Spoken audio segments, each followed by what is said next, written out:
অনেক সময় প্রোডাক্ট খারাপ না, রুটিনটাই ভুল থাকে, আর তখন যত ভালো প্রোডাক্টই হোক রেজাল্ট আসে না। ভুল নাম্বার 1, স্কিন টাইপ না বুঝে প্রোডাক্ট ইউজ করা।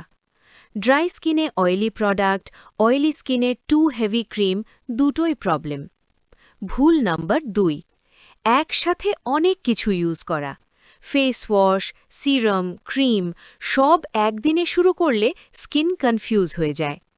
ভুল নাম্বার 3, টাইম না দেওয়া। 3 দিনেই রেজাল্ট চাই, এটা রিয়েলিস্টিক না।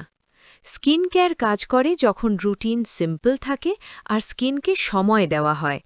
তাই প্রোডাক্ট কেনার আগে একটা প্রশ্ন করুন, আমার স্কিনের জন্য এটা ঠিক তো?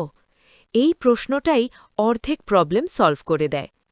আপনি স্কিন কেয়ার ইউজ করার সময় কোনটা সবচেয়ে কনফিউজ হন? কমেন্টে লিখুন। আর নেক্সট ভিডিওতে কি জানতে চান